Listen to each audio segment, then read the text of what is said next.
de hígado en otras materias, hisopato, bueno, con otras cosas, medicina interna. Bueno, entonces es el primer acercamiento a lo que es el hígado y el perfil hepático, ¿no? El estudio del hígado. Vamos a empezar a hablar de generalidades. Ya saben por anatomía, fisiología, de repente lo que es el hígado es un órgano central, la parte superior de la cavidad abdominal, que va a subir aquí al diafragma, porque el estómago es el derecho, ¿verdad?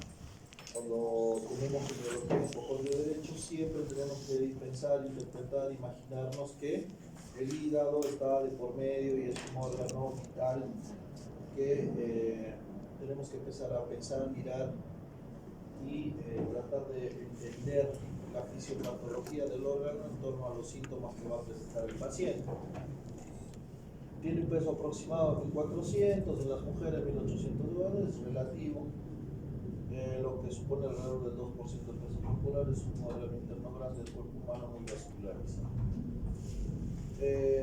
Tenemos dos tipos de irrigación, de circulación hepática, el de la vena porta, ¿sí? Que aporta casi el 80% de la circulación del hígado, baja presión, ¿sí? La presión de la vena porta o la presión portal es menor a 6, ¿no? Más de 6 es hipertensión portal. Esta nutre al hígado desde el punto de vista funcional, ¿sí? A baja presión, y tenemos a la arteria hepática que aporta sangre rica en oxígeno, procede del corazón, ¿sí? Y supone el 20% de toda la sangre que llega. Y alta presión, ¿verdad? Si sale del hígado probablemente tenga más de 90 milímetros de mercurio de la presión. Y viene del corazón, en cambio la vena porta procede del lecho esplácnico y de los intestinos.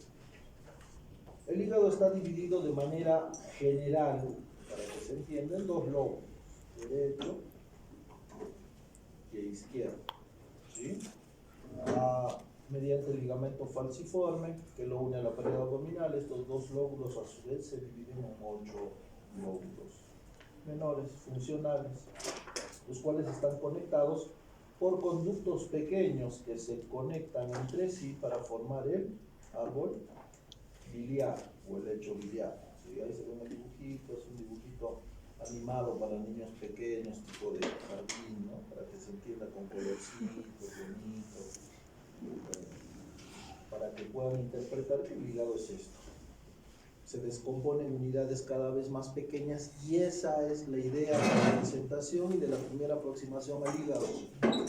Se compone de unidades celulares, ¿sí? Y de lombrios. Por eso empezamos a ver al hígado como segmentado.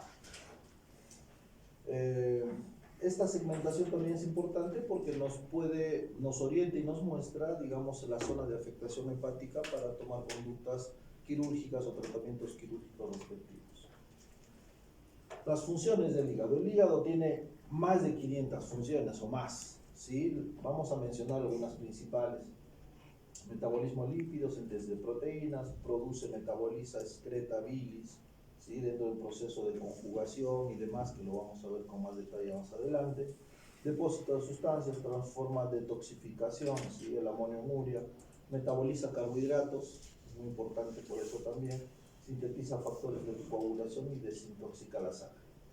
De todas estas funciones, de algunas de estas funciones, nosotros nos vamos a agarrar o vamos a tomar como referencia para medir la función hepática, ¿correcto? De hecho, de acá en adelante, toda la vida, mientras estén estudiando y capaz después, les van a preguntar ¿quién mide la función hepática? Y todos miran al techo, ¿no? No sé. Ahí está. La función hepática se puede medir a través de marcadores bioquímicos que podrían ser, por ejemplo, los factores de coagulación, ¿sí? La síntesis de proteínas, ¿sí? Tiene funciones metabólicas, excretoras de bilis y demás. Desintoxicación de la urea. Esto es importante, estos 3 puntos son importantes porque van a ser los que nos van a dar el parámetro o el termómetro de cuando el hígado está fallando. O sea, mientras está todo bien, todas las funciones están correctas. Toda la economía, ¿sí?, corporal de los órganos están funcionando y están interactuando de manera adecuada con una homeostasis conservada. Cuando el hígado empieza a fallar, ¿sí?, empiezan a alterarse estas funciones y por tanto todo el resto de la economía también va a sentir ese impacto y va a empezar a disfuncionar. Dijimos que el hígado se divide en partes cada vez pequeñas, ¿viste? Un hígado de 1,5 kilos que se le ubica ahí, que se segmenta en 8 segmentos por el lóbulo falciforme, tiene diferentes lóbulos, 8, ¿sí? Y luego se va a dividir en unidades cada vez más pequeñas para entender lo que ocurre en el hígado desde el punto de vista bioquímico o apoyados en la semiología y en los exámenes de laboratorio. Esto es importantísimo, ojalá lo puedan entender para que su razonamiento clínico y fisiopatológico de las enfermedades que puedan llegar a afectar el hígado parten aquí, en estas pequeñas unidades celulares y funcionales, ¿sí? Entonces lo que nos muestran los patrones bioquímicos son alteraciones en estos niveles. ¿Sí? No es que todo el hígado está sacando lengua, no, sino que estas pequeñas partes del hígado, que son los hepatocitos, que se juntan, forman lóbulos hepáticos, ¿sí? Y luego lobulillos cada vez más pequeños, acinos hepáticos, van a empezar a disfuncionar. Y en ese sentido nosotros tenemos una anatomía general, lóbulos hepáticos que van a formar parte del hígado, ¿sí?, y que van a estar interactuando, formados por diferentes estructuras vasculares, hepatocelulares y biliares. ¿Sí? Ahí están los colorcitos, ¿no? Conducto biliar de verdecito. Mira. La vena porta nutricia con la vértebra central irriga todo el lobulillo rodeado por hepatocitos y la arteria hepática. Esta es la famosa tríada portal. ¿Quién forma la tríada portal? Seguro la anatomía de la facultad, histología y también fisiología. Y cuando sacamos un pedacito de esto, nosotros tenemos este dibujo.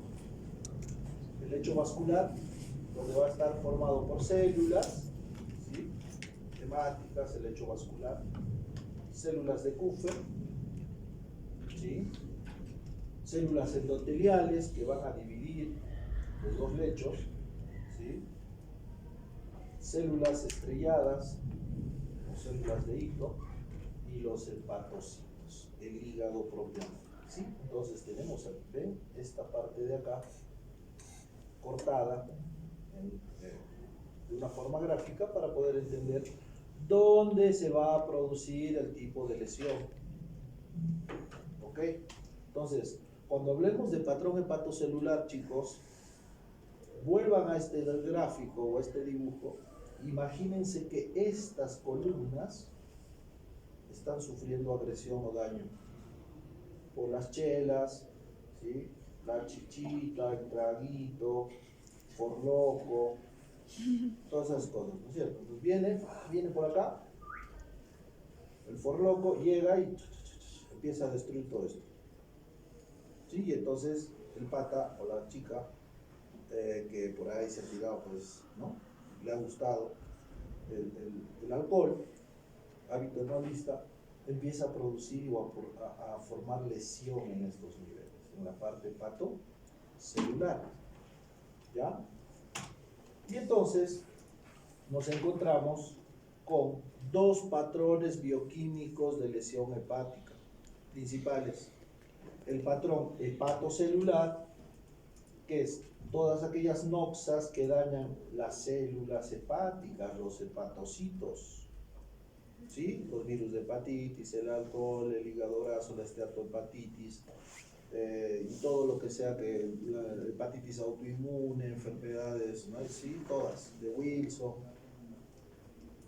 esas dañan los hepatocitos. Entonces, ¿qué patrón va a tener? Hepatocelular, ¿sí?, a este nivel. Y otro grupo de enfermedades u otro patrón bioquímico característico que va a dañar los conductos biliares. estos ductos biliares, que están acá en verdecito. Las enfermedades que se asientan en este nivel se llaman, ¿cómo se llaman? Colestásicas. ¿Sí? Entonces se entiende el dibujito. Si el dibujito me va a mostrar la célula, hepatocelular, ¿por qué dicen? Porque daña las células. ¿Y por qué dicen colestásicas, enfermedades colestásicas? Porque ocupan el daño, producen patología en los canalículos biliares, árbol biliar. ¿Estamos de acuerdo? ¿Cuál es la unidad funcional del hígado? El lóbulo hepático es una estructura cilíndrica de milímetros y que contiene tantos, ¿no? Entonces estos se van destruyendo conforme vamos sufriendo agresión por infecciones, consumo de alcohol, acumulación de grasa, ¿sí? Y se van destruyendo y van formando zonas de fibrosis y nódulos de regeneración que va a terminar en una cirrosis, ¿correcto? ¿Cuáles son los patrones bioquímicos hepáticos, perfil hepático o hepatograma? ¿Cómo está formado, constituido? ¿Quiénes participan en esta interpretación? Las transaminasas, ¿correcto? Entonces, cuando vemos el perfil hepático, que todo el mundo lo pide y también lo van a pedir ustedes, ¿sí? Cuando empiecen a hacer la práctica médica. Entonces, las transaminasas son enzimas, ¿sí?, que se encuentran dentro de las células, en este caso de los hepatocitos, ¿sí? Tenemos la ALT, la transaminasa glicopirulica, o TGP, y la TGO-POT o AST, la glutámico-oxalacética. Estas dos transaminasas se encuentran dentro del hepatocito. La ALT tiene una disposición citoplasmática, ¿sí? La ALT, solo en el citoplasma celular, principalmente dentro de los hepatocitos. O sea, quiere decir que la ALT o la TGP es más específica del hígado, ¿correcto? Más específica del hígado. La AST o TGO o GOT, ¿sí?, la transaminasa glutámico-acética, oxalacética, se encuentra en las mitocondrias, ¿sí? Por lo tanto va a elevarse cuando hay una lesión profunda a nivel, o cuando hay lesiones hipóxicas, porque la mitocondria es, ¿no?, la central energética del productor de energía y todo eso. Entonces se encuentra en las mitocondrias y en las células que tienen mucha cantidad de mitocondrias. Por ejemplo, el corazón, ¿no?, es un músculo que tiene muchas mitocondrias dependientes de oxígeno, chambea todo el día y noche, ¿no? Desde que tenemos 8 o 12 semanas ya empieza y nunca para al final del camino. Se encuentra también en el músculo esquelético, ¿sí? Por ejemplo, deportistas de alto rendimiento, ciclistas, se tira una pedaleada, no sé de dónde, desde Quillabamba hasta Puno, ¿no? Y entonces llegan a su servicio, qué sé yo, y ven que la TGO está volando. Pensaremos en que hay una gran lesión hepática. Pensaremos que la TGO puede ocupar el músculo esquelético y la rotura de fibra, la hipoxia y el gran sufrimiento celular que tiene la parte del músculo esquelético puede liberarte. Y la TGP está normal, entonces diremos, no me parece del hígado, no parece que es un grupo muscular. Entonces para eso nos sirve entender este dibujito y ver que la TGO está en otros órganos y que puede significar lesión de otros órganos, por ejemplo un infarto de miocardio, ¿no? Muy bien. En cambio la TGP o ALT es más específica del riñón, digo del hígado, y también se puede encontrar en el riñón. Cumple un rol diagnóstico del monitoreo de enfermedades con daño hepático y muscular, ¿sí? Entonces acá tenemos una curvita, tenemos la tríada portal y vemos que la ALT, ¿sí?, es, digamos, se encuentra en mayor concentración en la zona 3. Este dibujito de cuadraditos y hexágonos y redonditos y ovalados es esto de acá. De repente ya es un poco más para más adelante, pero bueno, vamos a mencionarlo para que ustedes más o menos entiendan. Cuando se eleva la ALT, quiere decir que la lesión está en la periferia del lobulillo hepático, porque mientras más nos acercamos a la vena central, tenemos más concentración de AST. O sea que las lesiones hipóxicas o por sepsis pueden hacer que se eleve más la AST, no predomina, se elevan las dos, pero puede predominar la AST. En cambio, en la zona 1, que es más distal, se puede elevar la AST, pero eso, bueno, es para un poco más adelante. Otro marcador bioquímico es la fosfatasa alcalina. ¿Sí? Entonces ya tenemos que la AST y el ET, las otras aminasas que se encuentran dentro de los hepatocitos y otros órganos y que nos van a mostrar un daño hepatocelular. En cambio, la fosfatasa alcalina, ahí vemos una flechita, se encuentra o se eleva o se encuentra también en los colangiocitos, las células que forman el árbol biliar. ¿Correcto? De nuevo volvemos a la triada portal y al lobulillo, ¿verdad? Entonces nosotros tenemos que interpretar de esa manera, no son números escritos en un papel, porque cuando pensamos que los números están en un papel y no entendemos lo que pasa dentro del órgano, la fisiopatología, pues vamos a tener más dificultades. Entonces ya desde ahora, antes tuvimos un caso, no sé quiénes estaban conmigo antes, tuvimos un caso en el que había una paciente colestásica y técnica, ¿no? Notablemente, tenía clínica y todo. Entonces tenía una fosfatasa alcalina por 4 con una GGTP por 4 y unas transaminasas normales. Entonces, ¿qué nos está diciendo eso? Ese perfil hepático, que estos conductillos biliares están enfermos. ¿Sí? Puede ser una obstrucción, puede ser una inflamación, puede ser una enfermedad autoinmune, pero nos está diciendo que estos conductillos están obstruidos o están enfermos o están disfuncionando. En general nos muestran el patrón colestásico. ¿Qué significa colestásico? Estancamiento de bilis. Hay lugares de estrechamiento, de sufrimiento, de inflamación que están obstruyendo el flujo normal. Por lo tanto, empieza a secretarse fosfatasa alcalina, empieza a aparecer, aumentar la circulación en la sangre, lo detectamos con el perfil hepático y lo interpretamos de manera que está ocurriendo un estancamiento de bilis por algo. Entonces vamos a ir a buscarlo, ¿no? ¿Qué será? ¿Sí? El hígado produce bilis en los canalículos biliares que aumentan la colestasis. O sea, esto no para nunca. Se produce bilis todo el tiempo, bla, bla, bla. Y aparece algo que, qué sé yo, un colangiocarcinoma. Colangio, prefijo de vía biliar. Colangiocarcinoma. Colangiocito. Cole. Litiasis. Colédoco. ¿Sí? Entonces, la colestasis nos muestra eso, ¿ya? Luego vienen las enfermedades y qué sé yo, cada cosa. Pero la interpretación y la idea es esa. El dibujito, las letras, la tarde, sirve para entender que la colestasis es la obstrucción de la vía y se interpreta a través de la presencia o elevación de fosfatasa alcalina por 2 o por 3. Más de por 3. La glutamiltransferpinasa o GGTP. ¿Sí? Está en hepatocitos, células epiteliales, biliares, en las membranas de muchas células y tejidos. O sea que no es específico. No es específico del hígado. Si tenemos GGTP, no es lo mismo que tener una fosfatasa alta, ¿no? Pero las dos juntas sí nos dan sensibilidad para predecir o para interpretar una colestasis. ¿Sí? Bueno, es un indicador muy sensible de la enfermedad hepatobiliar junto con la fosfatasa alcalina. La fosfatasa alcalina sola no nos predice, no nos dice que hay colestasis, tendría que acompañarse la GGT para interpretarlo de otra manera, porque la fosfatasa alcalina no es exclusiva del hígado. Se encuentra en los riñones, en el páncreas, en el hígado, en el corazón, en el cerebro, vesículas seminales, en el hueso, en los niños que están creciendo, ¿sí? Jóvenes que están creciendo, en embarazadas, en la placenta. O sea que en los pediátricos, en esos pacientes la fosfatasa alcalina puede estar elevada, pero con una GGT normal por ahí, ¿sí?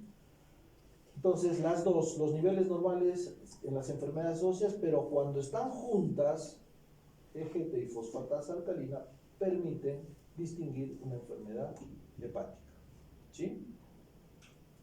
Además también sirve para monitorear el consumo de alcohol, alcoholismo oculto. Si un paciente no lista crónico y dice, ya no chupo, pero va y se mete su shot, entonces vemos que la fosfatasa alcalina empieza a elevarse, ¿no? En su próximo control le dices, a ver, hasta ahí se eleva. Ah, me estás mintiendo. Y luego acepta, ¿no? Es decir, sí, tiene razón.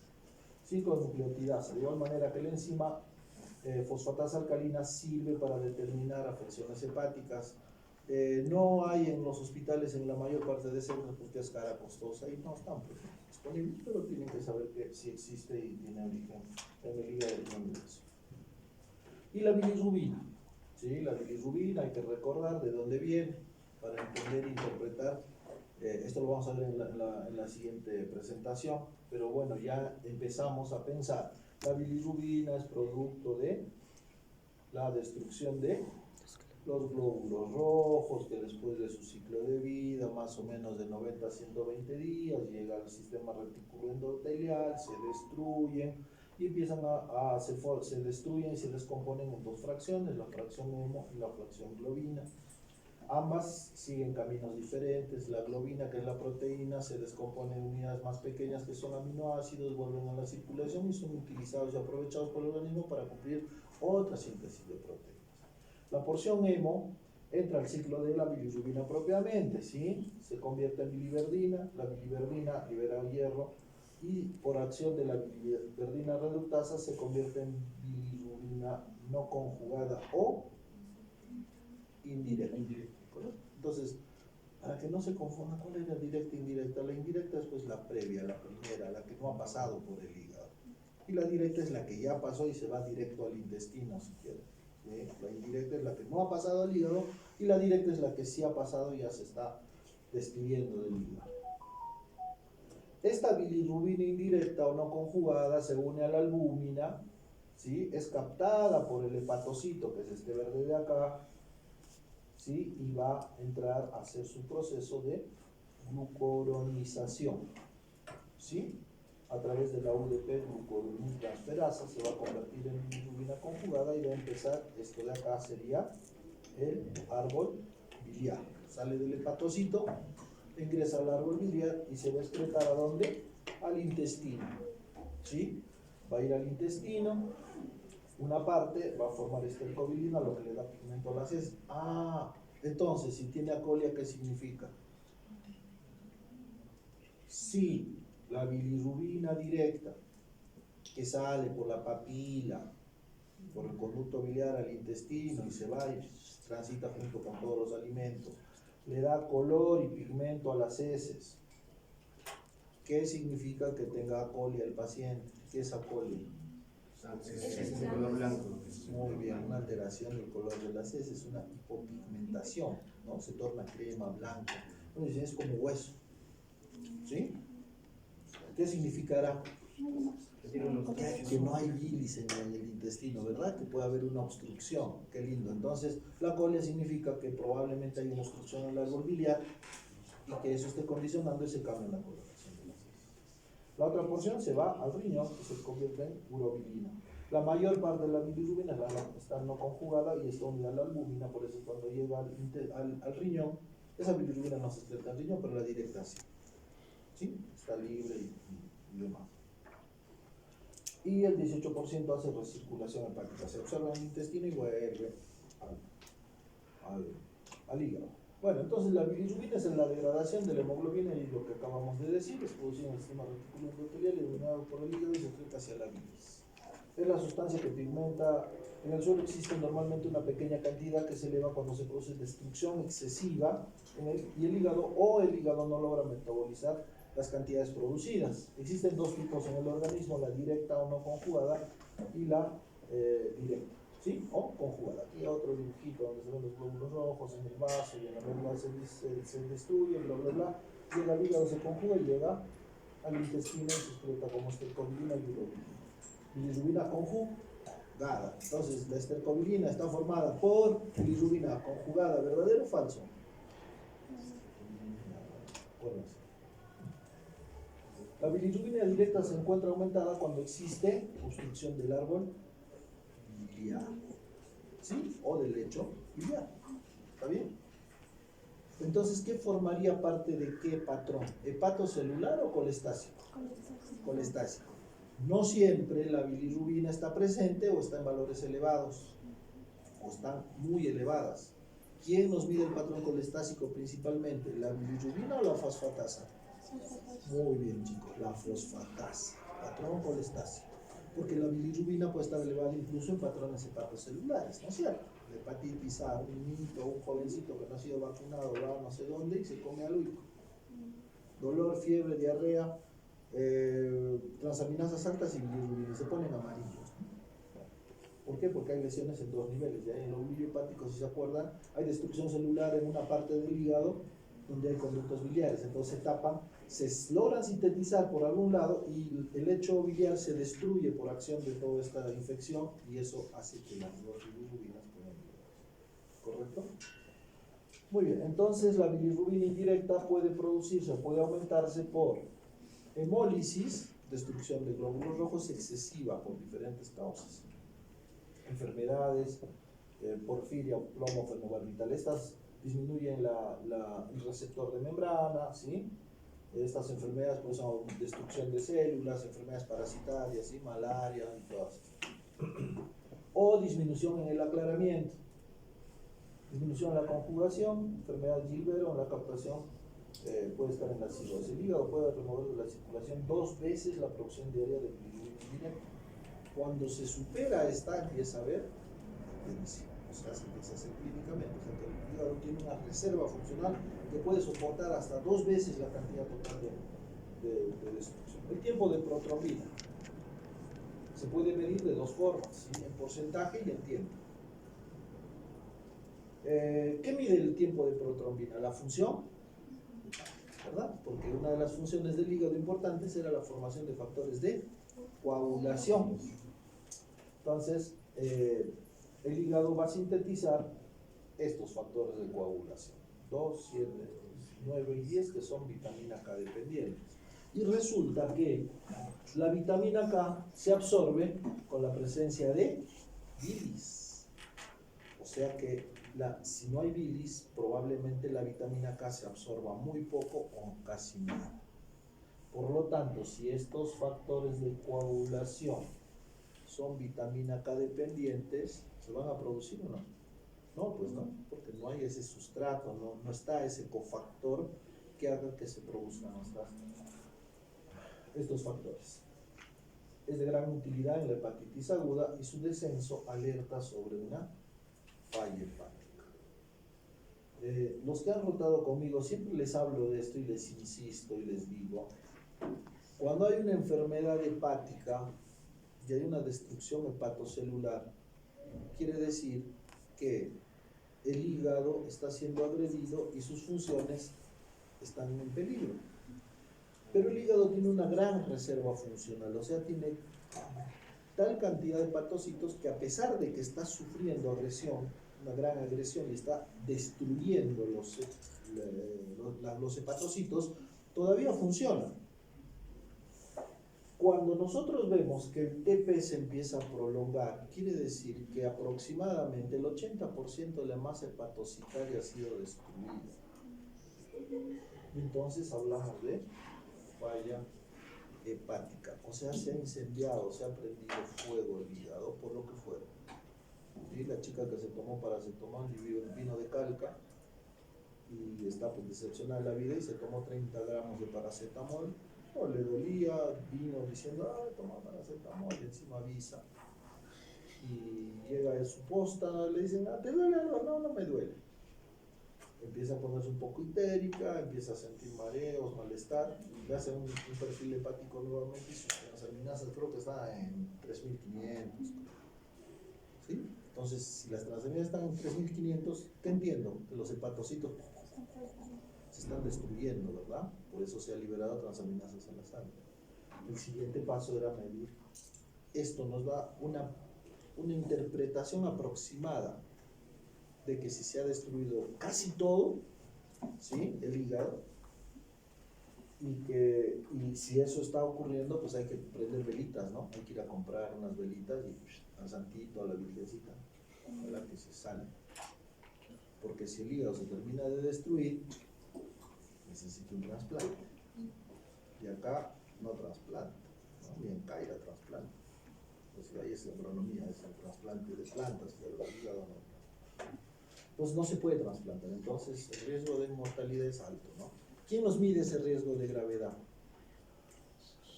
El TP. ¿Sí? Entonces cuando tengan lesión hepática, injuria, un patrón hepatocelular marcado, su TP. Si su TP está normal, se respira, pues, ¿no? Ir a cenar, te vas a cenar. Si el TP está prolongado, le daremos vitamina K, C, T y también rezaremos, digamos, ojalá que solo sea, porque no son, por lo que sea, le das vitamina K y espera. Pero te alertas, por eso acá dice alerta sobre una eventual falla hepática. Le digo al DEUCI, doc, prepare una camita, de repente vamos a tener una paciente, ¿no? Llamar al centro hepático. El otro que mide la función hepática es la albúmina, ¿sí? La albúmina es la proteína que dura más o menos 3 semanas, 14, 21 días, ¿correcto? Y no es un marcador de enfermedad aguda o de falla hepática, ¿no? Sino de insuficiencia hepática. O sea, de que el hígado en el tiempo ha sufrido agresión y de repente en un momento deja de sintetizar la cantidad adecuada y empieza a haber hipoalbuminemia. ¿Quién tiene hipoalbuminemia? ¿Qué enfermedad? ¿Qué pacientes? En general. Y es un marcador de esa enfermedad. Los cirróticos, ¿no es cierto? Entonces el cirrótico empieza a tener ascitis, edemas, y cuando mira su perfil hepático o cuando mira sus proteínas, su albúmina está baja. ¿Sí? Entonces, chicos, cuando ustedes empiecen a practicar, a hacer medicina y que se vean un pacientito que se chupa, le dirán, pues no, laboratorio, también proteínas, para ver si hay o no esa disfunción o esa. Obvio, la albúmina no es un marcador exclusivo, porque la hipoalbuminemia puede ser ¿de qué origen? Carencial, o sea, no hay puro fideo, puro arroz, pura papa, churro, mote, ¿no es cierto? No hay proteínas, si no hay proteínas, probablemente se desnutra, la albúmina baja, no hay sustratos. Otra, uno es carencial, no come. Otro, por pérdidas, pues, ¿no? El riñón, ¿sí? El riñón pierde su capacidad de filtración, de reabsorción, se rompe el glomérulo, la membrana y las proteínas empiezan a eliminarse, tienen proteinurias, ¿sí? Otra en el intestino, enteropatía, pérdida de proteínas, ¿sí? Y así algunas. Y también el hígado por falta de síntesis, pues carencial, por expresión y falta de síntesis, ¿correcto? Y aquí está, ¿no? Bueno, ¿cómo se alteran? ¿Cómo es el patrón de alteración de estas enzimas del perfil hepático, o de la bioquímica hepática? Lo que acabo de decir. Patrón hepatocelular, hepatitis. Entonces, ¿cómo se llama la elevación de las transaminasas por encima de 5 o 10 el valor normal? Hepatitis. Patrón hepatocelular. Si la FAL, la GGT o la bilirrubina están elevadas, ¿cómo se llama? Patrón colestasis. Y puede haber un patrón mixto en la que tengamos los dos elevados, ¿sí? Entonces, en el patrón hepatocelular va a estar predominantemente elevado la ALT y AST, por lo que ya vimos en los dibujitos bonitos. Y la FAL y la GGT están menor a 3 o normales. Entonces, es el patrón hepatocelular. La bilirrubina puede estar o no aumentada, ¿no? Les acabo de explicar que la colestasis no se mide por la cantidad de bilirrubina, sino por la presencia de FAL. Y puede comprometer la función hepática, lo que les acabo de decir con el ejemplo de la chica de Calca, ¿no es cierto? Entonces, si vemos que el patrón hepatocelular es el que predomina, es una hepatitis acá, hepatitis, patrón hepatocelular. Cuando el patrón es colestásico, predomina la FAL-GGT y algunas veces la bilirrubina. Sí, hay este marcador ALT entre FAL y tiene que ser menor a 2, predomina. Puede haber dislipidemia, compromiso de la función hepática, generalmente es tardío. Los que han visto el perfil hepático de un paciente, por ejemplo, con coledocolitiasis, se obstruye, ¿no es cierto? Se obstruye con la piedrita y resulta que aumenta la presión, ¿dónde? En el árbol biliar. Y como vamos a volver a recordar el cuadrito primero donde está el conducto biliar de verdecito, la presión ahí va a incrementar. ¿Por qué? Porque abajo está tapado, entonces la bilis empieza a acumular, se empieza a haber estasis y ese sufrimiento puede generar isquemia y daño hepatocelular. Por eso, dice acá, el compromiso de la función hepática generalmente es tardío. Y cuando ves el perfil hepático, una coledocolitiasis, ves ictericia, dolor, hipocondrio derecho, bla, bla, bla, ves su perfil hepatocelular y generalmente está, ¿no? En 200, en 300 y a predominio de la GGT. No siempre es exacto, o sea, no es tal como se dice, pero en general tiene ese patrón, ¿correcto? Primero se eleva la FAL-GGT bilirrubina y luego después el perfil hepatocelular. ¿Qué síntomas del patrón colestasis? prurito, astenia, santomas, hiperpigmentación y déficit de vitaminas liposolubles, como la, ¿cuáles son las liposolubles? A, pues, D, E, K, AD, ¿no es cierto? Y ahí está pues el sustrato para la síntesis del TP. Muy bien. Patrón hepatocelular. La LT mayor a 10, ¿qué nos sugiere? Isquemia. Sepsis. Entonces hay sepsis, como está la presión cae, una disfunción endotelial sistémica, ¿verdad? Todo se sale del contenido vascular y empieza a ver caer la presión y entonces hay isquemia, hipoperfusión a nivel de todos los órganos, ¿correcto? Todos los órganos sufren y cuando sufre el hígado isquemia se eleva la LT por sufrimiento hipoxia. Toxicidad, les dice el valor normal, hepatitis virales, obstrucción biliar y por alcohol. ¿Sí? La bilirrubina en la isquemia puede estar normal o aumentada menor a 5, en la hepatitis viral más y en la enfermedad alcohólica y la obstrucción más de 10, o sea que predomina la elevación de bilirrubina, ¿no? ¿Quién baja primero? Acá tenemos este cuadrito para interpretar y ver, ¿no? Hay varios patrones, por ejemplo, las hepatitis virales, ¿sí? Hay 15 veces más, o sea, cuando hay gran aumento tenemos que sospechar de enfermedad viral. La hepatitis isquémica es la que más eleva las transaminasas, paciente de UCI que está ahí, ¿no? Complejo, con sepsis o con las fallas cardíacas, ¿sí? La hepatitis alcohólica en general no eleva tanto las transaminasas, ojo. ¿Por qué? Porque el daño hepatocelular ha sido continuo y constante. ¿Tiene hepatocitos o no? Ya no, pues tiene poquito. Entonces la elevación de las transaminasas también son pocas. Más tiene fibrosis, ¿verdad? Ya casi cirrosis capaz. Y la fibrosis que también eleva muy poco porque ya no hay contenido, digamos, hepatocelular. Definiciones. Hepatitis aguda. ¿Cómo sería la interpretación de la hepatitis aguda? Elevación de 5 o 10 veces el valor normal de ¿qué? ¿Transaminasas o fosfatasas? Transaminasas, ya se entiende. Entonces la hepatitis es.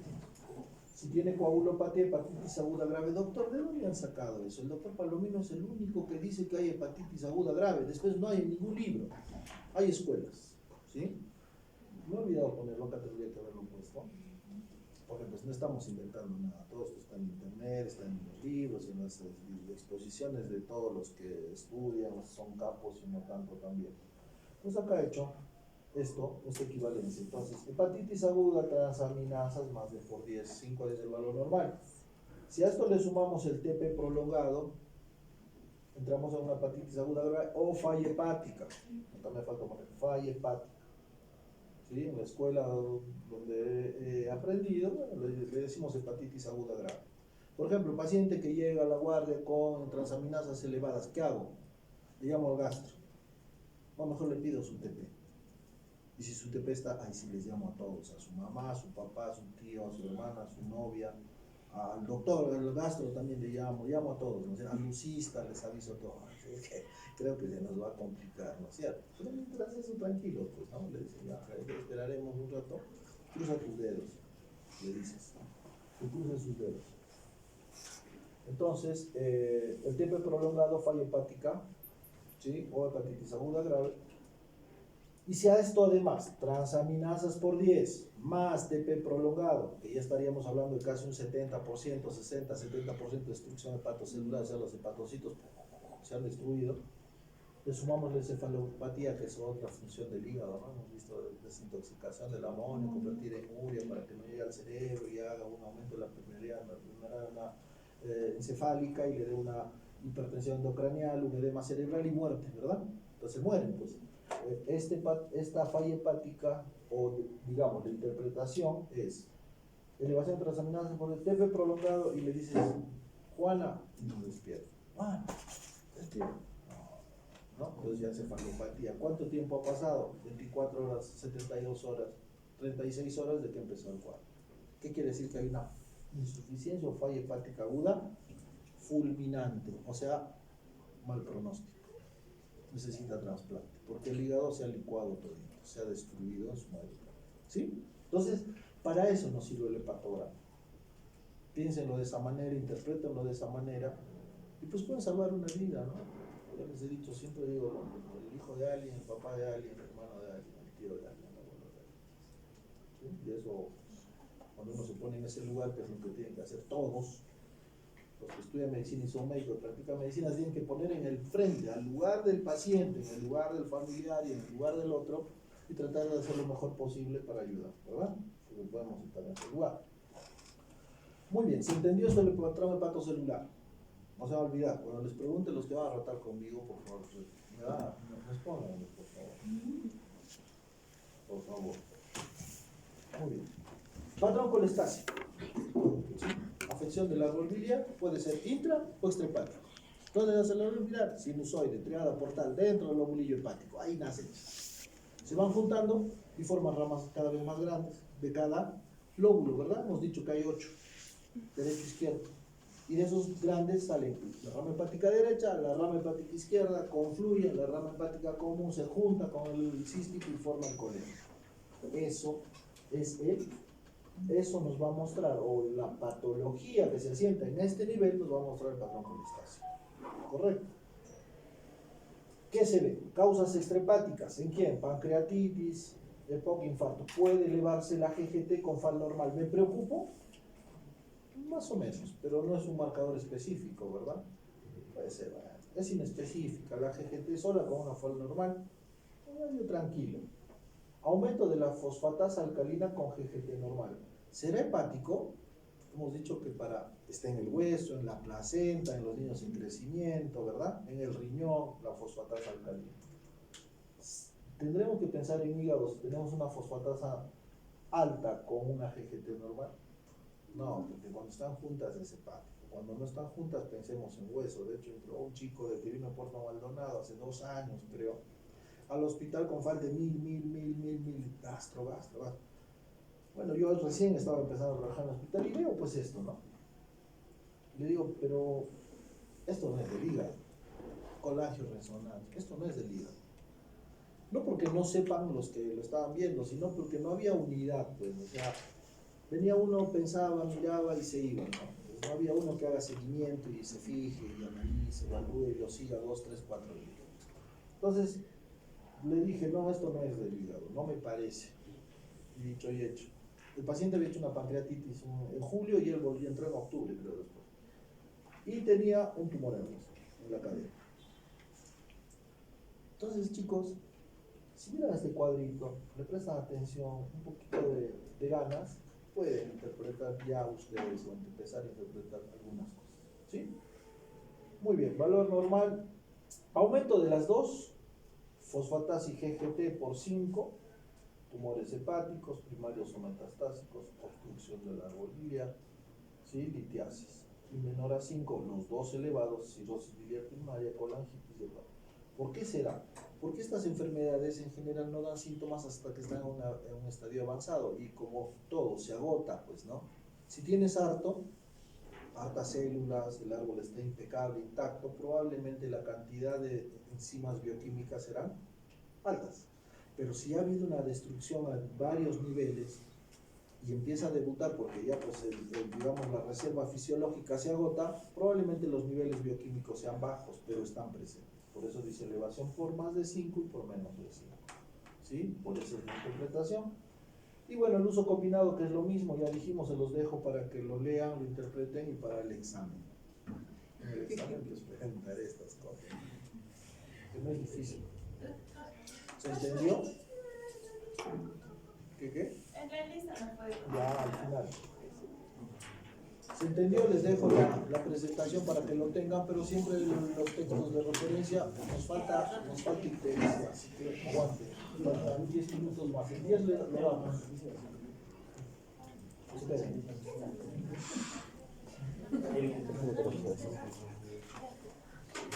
Esperen, chicos, vamos a terminar este tema que he resumido, tengo 20 diapositivas, medio minuto cada diapositiva. Vamos a hablar, se le puede dejar como se lo dejo como dictado, si quieren. ¿Se entendió lo de patrones hepáticos? Como no hay tiempo, biológicamente pues no hay a veces, es asintomático, pero clínicamente se puede mostrar, ¿sí? ¿Cómo se muestran las alteraciones? Una parte de las alteraciones con síntomas como la ictericia, es uno de los síntomas hepatocelulares o hepatobiliares, ¿correcto? Muy bien. Entonces, ¿qué es ictericia? Coloración amarillenta de la piel y mucosas y líquidos orgánicos. ¿Ves? Antes vimos, no sé quién estaba conmigo. Bueno, una ictericia marcada. ¿Sí? ¿Qué nos sugiere? Que en el árbol biliar está ocurriendo algo, pues, ¿no? ¿Sí? Algo correcto, una obstrucción a nivel intrahepático o a nivel canalicular o de grandes conductos. Y el síndrome ictérico. ¿Ictericia es lo mismo que síndrome ictérico?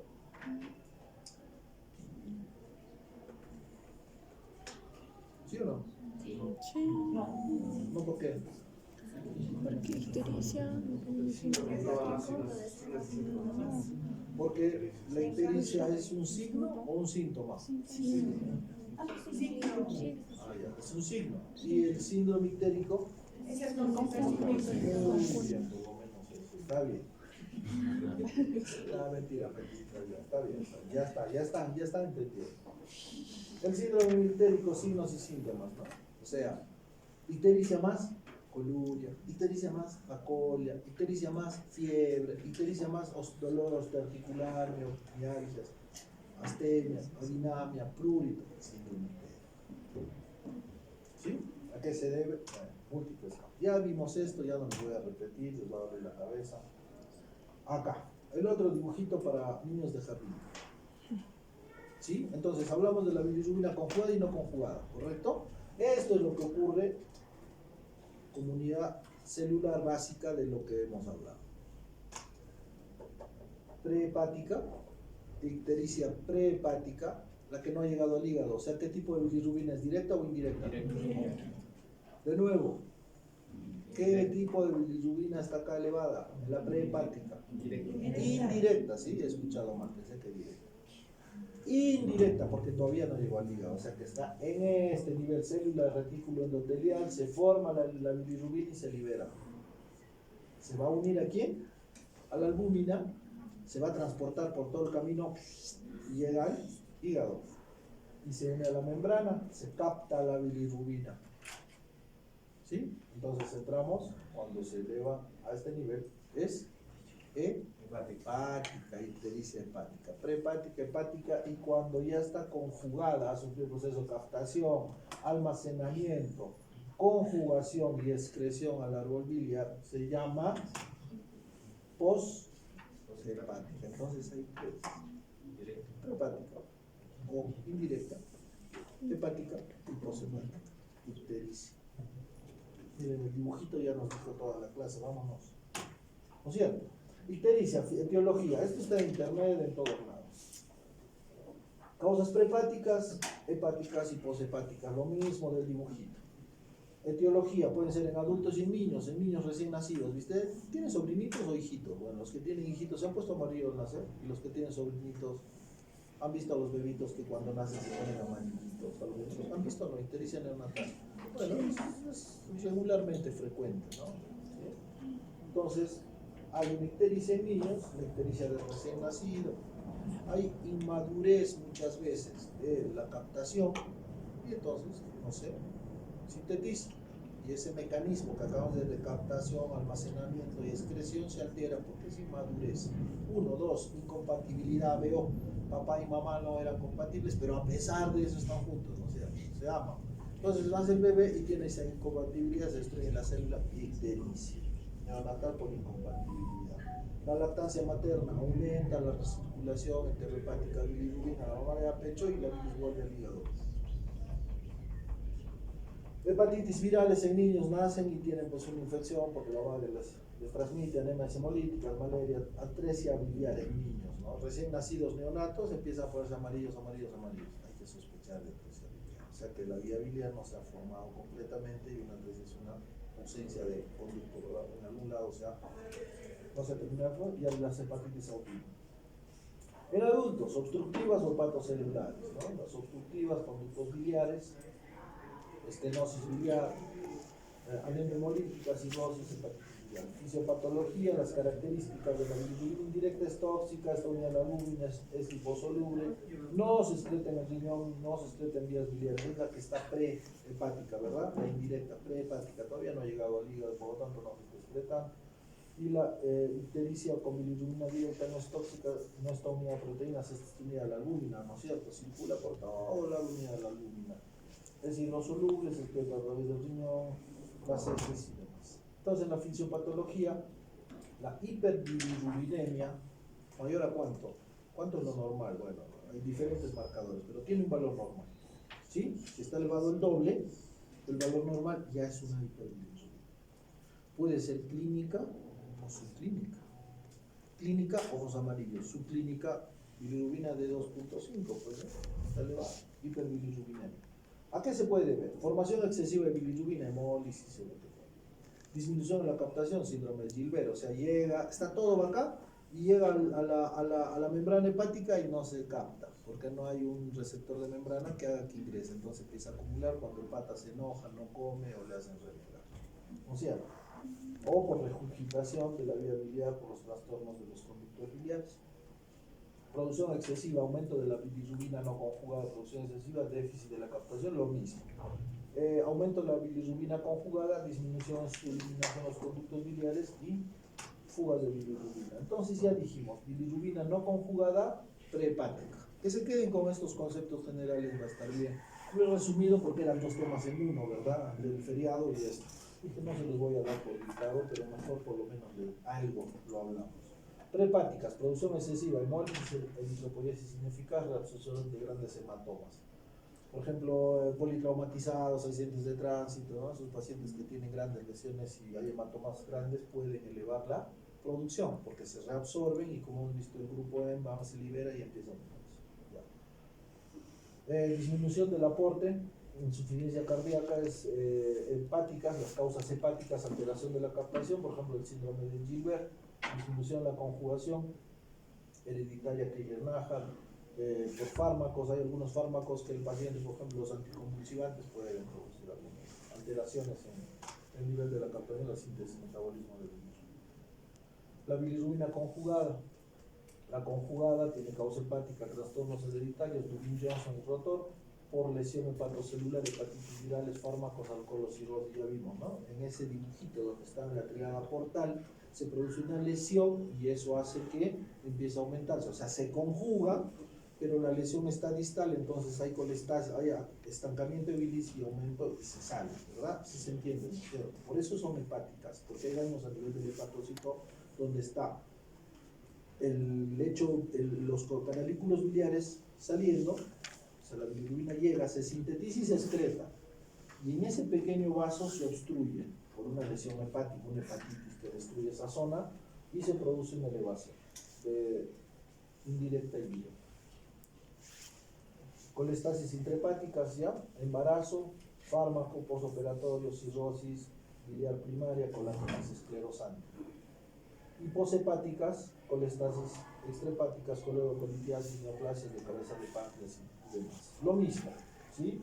Esto por ahí se entiende un poquito mejor, por obstáculo en la luz, cálculos, coledocolitiasis, ¿sí? ¿Qué tipo de ictericia daría esto? ¿Prehepática, hepática o poshepática? Poshepática, sí, ya se entendió, ¿verdad? Entonces, esa idea. ¿Y con qué patrón estaría relacionado? ¿Hepatocelular o colestasis? Entonces ya hacemos la unidad. Y ojos amarillos, puede ser clínica dolor, hipocondrio derecho, y patrón colestásico. Acá debe haber un cálculo. ¿Qué le pido? Una ecografía. Y al pata le digo, compadrito, dile, mírame por favor el coledo, porque quiero ver un cálculo ahí adentro, porque te está diciendo la clínica y los laboratorios. Vas a buscar y si no encuentra una colangio resonancia. ¿No es cierto? Muy bien. Lesiones de la pared del conducto. Pacientes añosos que tienen grandes cantidades de bilirrubina, fosfatasa al patrón y tienen ictericia. ¿Con quién rotamos hoy en el hospital? ¿No vinieron? bueno, aquí estamos. Entonces, ¿qué es?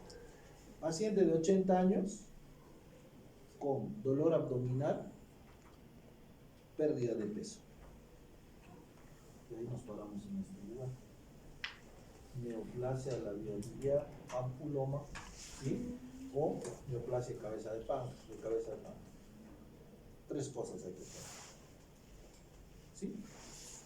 Eso es lo que hay que hacer con esto de las clases y la interpretación semiológica de lo que estamos estudiando. Tratar de interpretar cada paciente en relación a lo que tiene y al conocimiento que están adquiriendo. ¿Sí? Entonces, las hepáticas son por estas causas. Un casito clínico va a venir en el examen de esto. Y probablemente lo que estamos hablando. ¿Qué piensa? Edad, bilirrubina, le duele, pérdida de peso. Se produce por obstrucción en cualquier parte del árbol biliar, sea intrahepático o extrahepático. En la éstasis aumenta la presión en las vías biliares, rompiendo los canalículos biliares intrahepáticos y permitiendo comunicación con los sinusoides y pasando lo que les acabo de decir. Aumenta la presión por la obstrucción, la bilis sigue secretando y se acaba. ¿Sí? ¿Y cómo hacemos el enfoque diagnóstico? La anamnesis, sexo, edad y sexo. 30 años, menores de 30 años, la causa principal son las infecciosas, ¿sí? O puede ser en nuestro medio la litiasis. Tenemos cada vez chiquitos, 13 años, coledocolitiasis. Parece que es el agua. Algunos de ustedes, si se les ocurre hacer ese estudio con el tema del agua, luego de los 50 años, litiasis, cáncer de páncreas y de la vía biliar y la cirrosis. Entonces, la edad es un parámetro importante para definir la posible etiología. ¿Correcto? ¿Por qué es esto? Por ejemplo, los niños, pues, ¿no? Lo que hablamos de hepatitis A, ictericia, 30 años. Luego fue a algún lugar y comió algo. O se metió a la piscina y ya pues, se tomó un poquito de agua, ¿no? Abajo. La ictericia por fármaco se observa a cualquier edad. ¿Por qué? Porque pues, hay lesión hepatocelular y canalicular y se produce. En las mujeres tiene más incidencia la litiasis biliar. ¿Por qué? Porque tiene un componente hormonal, los estrógenos, los que consumen, las que se inyectan o consumen anticonceptivos orales, que fuman. Hay aumento de concentración del metabolismo en colesterol y eso, y aumenta la posibilidad de el hígado graso. Y además, hábitos tóxicos, exposición a contactos. No vamos a pasar rápido, se los dejo para que lean y que en el examen van a entrar algunas. Y si tienen dudas me preguntan. La forma de comienzo, si es aguda, por ejemplo, la chica que se tomó paracetamol es agudo, ¿no? Estaba perfecta y bueno, terminó con su novio o su novia y bueno, se tomó los paracetamoles y le dio una ictericia. Si acompaña o no la presencia de fiebre, marcador de infección. ¿Sí? Dolor abdominal, ¿dónde? Hipocondrio derecho, ictericia, náuseas, vómitos, coledocolitiasis. Coluria, cole, ¿verdad? Prurito, colestasis, marcador de colestasis. Paciente que viene y me pica todo. Se rasca, tiene heridas por rascados superficiales en la piel, colestasis. Por los ácidos biliares que se van a la superficie de la piel son irritantes y empiezan a tener prurito. ¿Sí? Entonces, ictericia sin prurito, bueno, ictericia, o prurito con ictericia leve o cualquiera, colestasis. El toque en la cabeza verde, fosfatasa, bla, bla, bla. Su colágeno resonancia y le diagnosticas una colangitis biliar primaria. ¿Sí? A partir del prurito, pérdida importante de peso sugiere cáncer de cabeza de páncreas. Dolor abdominal, ictericia, pérdida de peso, más de 50, 60, 70 años, cabeza. Ya está. O sea, la cabeza ya tiene que empezar a funcionar. Preguntar la apariencia de las orinas para definir. ¿No hemos dicho que las prehepáticas se excretan en orina o no? No. Entonces, si hay ictericia con orina, ¿será hepática o poshepática? Probablemente, ¿no? Porque ella es directa y es así, con orina, pero está bien, ¿verdad? Todo eso. Entonces, la ictericia tiene estas cosas que nos dan mucha información en relación a lo que puede tener el paciente. Puede haber un cáncer de cabeza de páncreas, una colangitis biliar, prurito, ictericia, fosfatasa elevada, ya estás haciendo casi un diagnóstico semiológico de una patología. Haces tu colágeno resonancia, le pides los marcadores de autoinmunidad y haces CBP. Pero yo ya sabía, ¿no? Yo ya sabía, ¿no? ¿Por qué? Porque ya sabes que el prurito se asocia, ya le estás dando su uso de oxicólico y ya lo estás tratando. ¿sí? Al toque. ¿Dónde? El prurito. ¿Por qué? Porque han llevado siempre. Enfoque estado general. Lo mismo. Sí hay marcadores de malignidad, pérdida de peso, anemia, que se acompaña de ictericia. ¿Qué será? ¿Benigno o maligno? Maligno, ¿no es cierto? Eso va con todo: cáncer de colon, cáncer gástrico, cáncer de esófago, es un marcador general. Cáncer de mama, de útero, no sé si cuando ya les toca ir al especialista va a ser lo mismo. Entonces, si se acompaña de un compromiso del estado general, posiblemente maligno, edad suma para maligno, ¿sí? Anemia suma para maligno, síndrome con sí, suma maligno. En cambio, el chico que llegó con transaminasas de 1000 hace poquito, recién lo operaron de la vesícula, con dolor, pero no, pues no tenía malestar, o sea, compromiso del estado general, era un chico tranquilo, ¿no? Que hacía su vida habitual, le dolió y se puso histérico. No será maligno, probablemente no sea maligno, ¿sí? Pues compromiso del estado general nos divide un poco esas dos posiciones. Esta la clasificación, pues, al ojo, ¿no? Verdínica, leve, rubínica, verdínica y flavínica, ¿verdad? Todas las clasificaciones. ¿Sirve? Sí sirve, hay que tener ojo. Si no llevan lapicero a las clases, les voy a pedir que se fijen, sean más desatentos, pero cuando tengan oportunidad de ver, traten de hacer la diferencia, o sea, metan el ojo. Es verdínica, es rubínica, peleense, hagan votación, todo, pero miren. En la piel puede haber prurito en colestasis, telangiectasias en la cirrosis, rinofima, eritema palmar, la de circulación colateral, ¿sí? Santelasmas. Eso nos va a mostrar posibles causas de ictericia. Paciente ictérico con estigmas de hepatopatía, cirrosis, y las ictericia posibles. Ya dije, con prurito, colestasis. Sistema linfático, adenomegalias, nos hará pensar en mononucleosis, es otra de las causas, ¿sí? De hepatitis. Palpación hepática, la hepatomegalia no siempre está, pero puede haber. Hay que ver si hay tumores o no, ¿sí? Hay que palpar con las técnicas que ustedes saben, como 5 o 6 saben, ¿no? Usen todas. En paciente con cirrosis, el hígado es grande o pequeño. En cirrosis, claro. Hepatitis arriba puede ser grande porque está congestivo, ¿verdad? Pero en cirrosis es pequeño, liso y tiene rugosidades, ¿no? Algunas veces hemos palpado con cirrosis y se ve como una lija. Y tú tocas adentro, así, cierras los ojos y te imaginas y se siente, ¿sí? Palpación de la vesícula. ¿Cómo se llama el signo? Además de este. Courvoisier-Terrier. Vesícula grande palpable con ictericia, paciente con pérdida de peso, tenobrio. Cabeza de páncreas, cáncer de cabeza. Ictericia obstructiva. Palpación del vaso. Y se les debe preguntar, ¿cómo es la ictericia? Es así, coloración amarillenta de la piel, ¿sí? ¿Dónde se puede ver? ¿Solo en el ojo? No, en la piel, en la cara inferior de la lengua, bóveda palatina, velo del paladar, piel de la frente, pecho, abdomen, ¿sí? Muslos y demás. Eso es la ictericia. En esos lugares hay que buscar síntomas digestivos: anorexia, coli, hipocolia, ¿sí? Síntomas urinarios: coluria, urobilina en el examen de orina. Síntomas cardiovasculares: bradicardia, hipotensión, las hemorragias, sí pueden existir por déficit de vitamina K. Dijimos que cuando hay una obstrucción poshepática o digo una ictericia poshepática obstructiva, la vitamina K no se absorbe, entonces puede haber hemorragias, trastornos de coagulación. Entonces, ¿por qué estará? Fíjate, pues el TP y le corriges con vitamina K y mañana ya no sabe, ¿no? El sistema nervioso puede dar astenia, temblores y demás. ¿Qué exámenes solicitamos?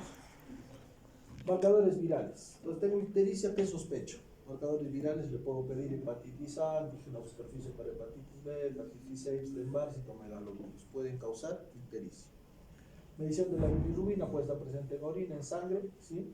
Si hay más de 2 o 3 en sangre, ictericia, está elevada la bilirrubina. Generalmente, ¿qué vemos? Y eso les van a preguntar mañana, cuando vayan a su casa. Va a venir el amigo de su tío. Le va a decir, mi sobrino es un capo, mi sobrino estudia medicina, ¿no? Y va a decir, te va a mostrar, y su bilirrubina va a estar elevada en 3 o en 4, y sí, pues está elevada, ¿no? Ya se entiende. Y va a estar elevada la indirecta. ¿Qué será? Hemólisis. Síndrome de Gilbert. Porque es asintomático. Y le vas a preguntar, ¿usted se pone amarillo a veces? Sí, en el cole me decían pato, porque me ponía amarillo de vez en cuando, patito. Sí, cuando se estresaba, tenía hambre, renegaba, se enojaba o su mamá o alguien así, sí, se ponía amarillo a veces. Entonces es un síndrome de Gilbert, no se asusten. Sí, entonces va a ocurrir, pues ya prepárense un poco, ¿no? Ahí está, bilirrubina indirecta, bilirrubina aumentada más de 2, menos de 6, con predominio indirecto, puede ser un síndrome de Gilbert, más del 10% de la población tiene. Y acá busco más. Marcadores hepatocelulares, si ves una fosfatasa elevada con una GGT elevada, ¿qué le haces al paciente? Y está asintomático, o puede tener prurito, ya no, es asintomático, pero te trae un perfil hepático y dice, mira, esto me parece que está alterado, buscaba en Google y dice que, ¿qué cree? Fosfatasa y GGT elevados. Bueno, puede ser en el colegio, pero ¿marcador de qué es? Colestasis, ¿verdad? ¿Qué le pregunto? ¿Te pica? ¿Te has puesto amarillo? ¿Le busco ictericia? No tiene. ¿Qué hago? Una colangioresonancia. Le busco en los conductillos intrahepáticos arriba. Y le pido marcadores para descartar o diagnosticar una colangitis biliar primaria o una enfermedad de pequeños conductos. Fosfatasa alcalina y GGT. Esto es un poco todo lo que hemos visto hoy día. ¿Sí? Marcadores de patogenia, lo que dijimos, ANA, anticuerpos antimitocondriales. Esto, cirrosis es antiguo, debe decir colangitis biliar primaria, nueva definición. ¿Sí? Colangitis, colangio, ¿qué era? Biliar, célula biliar, colangiocito. Colangitis,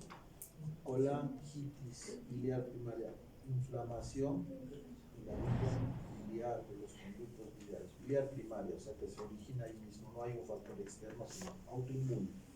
Le pedimos anticuerpos mitocondriales, antimúsculo liso, antifactor antinuclear, y le diagnosticamos esta enfermedad. Imagenología, paciente con ictericia, viene, ¿sí? Con coluria, colia. ¿Qué le piden? Ya lo dijimos, una ecografía. Ahora le dicen, para una ecografía y mírame el conducto. Si te sale normal ecografía, pero tú sospechas de una obstrucción, porque tiene acolia y coluria, ¿verdad? O tiene coluria. Colangioresonancia, tomografía y CEP. La CEP lo puedo interrogar porque no es diagnóstico, es terapéutico. ¿Sí? Se nos complica. ¿Alguno de ustedes ha estado con Laura, con la chiquita que se complicó y sangró y todo eso varios días? No. A ver, hicimos una CEP, una chiquita, ¿verdad? Tú, ¿no? Sí, ¿no es cierto? Laurita, la niñita que casi se nos va, ¿no? Casi se nos va. Se hizo una CEPRE y pues aparecieron las complicaciones terroríficas, son las complicaciones, ¿no? Más feo que una película de terror de Halloween. Va y, ¿no? En Texas lo persiguen y le sacan la piel, ¿no? Masacre en Texas. Es peor que eso, la complicación de la CEPRE. O sea, te persiguen, no duermes, ves que está todo mal, pues, ¿no? Entonces, por eso la CEPRE deja de ser diagnóstica. Tenemos la colangioresonancia que es espectacular y no tiene efectos adversos. Entonces, ahí sí puedes diagnosticar. Y la CEPRE cuando le quedan muchas dudas y demás. ¿Correcto? Y eso es todo. Así que vean, esto es muy bonito, es el acercamiento al hígado. Y con lo que hemos podido hablar ahora, por ahí ya van a poder entender algunas cosas.